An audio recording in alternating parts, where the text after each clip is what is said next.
AM mga ka-ER vlog.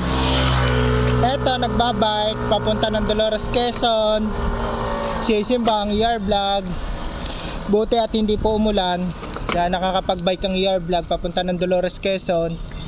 Ayan. Bike po ang ER vlog. At maraming salamat po pala sa inyo pong walang sawang pagsuporta sa ER vlog. Sana patuloy niyo po lagi suporta ng ER vlog. Patuloy po kayong manood at mag-share sa video ng ER vlog, at patuloy po kayong mag-follow sa FB page ER vlog, at i-subscribe nyo din po ang YouTube channel ng ER vlog, at magbigay ng star sa ER vlog, at i-subscription nyo po ang ER vlog.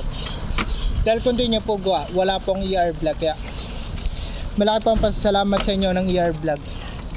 Malaking utang na loob po sa inyo ng ER vlog. Lahat po na nakakamit ng ER vlog ay dahil po sa inyo. Kaya malaki po ang utang na loob po sa inyo ng ER vlog.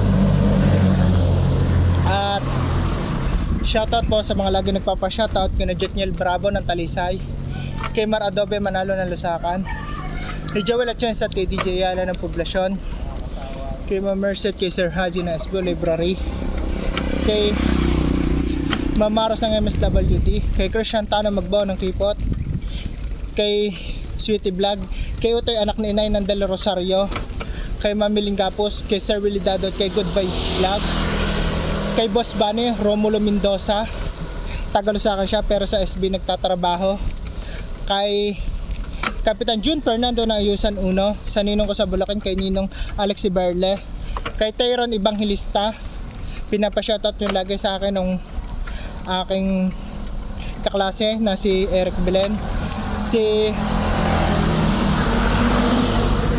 Ortega Vlog ng Quezon City, kay Ma'am Aida de la Puerto ng Aida de la Puerto, sa Liwanag Brothers, kay Kuya Ken, kay Kuya Victor, kay Kuya Novik, at doon sa isa nilang kakilala, kay Kuya Ken, doon sa isa nilang kapatid na sa mukha ko lang kilala pero sa pangalan hindi. Shoutout po sa inyo. Sa mga gusto po magpa-shoutout sa ER vlog, open lang po ang ER vlog, basta mag-comment lang po kayo sa mga video ng ER vlog at i-shoutout po kayo ng ER vlog. So yan po mga nadadanan po ng ER vlog. Nandito pa lamang po ang ER vlog sa Barangay Bungoy, Dolores, Quezon. So medyo ilang barangay pa po ang dadaanan bago makarating po ng simbahan ng Dolores. Ayan po.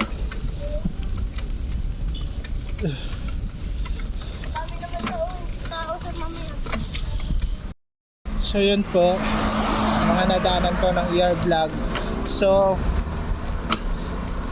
ayan po. So ito po lagi ang pangako ng ER vlog sa Malabaran de la Rosa, ang sisimba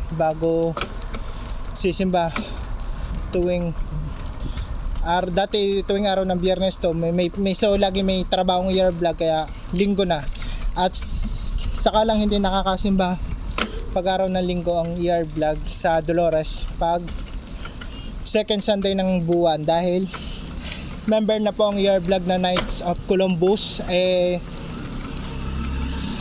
tiyan ko nagsimba at may meeting din po doon.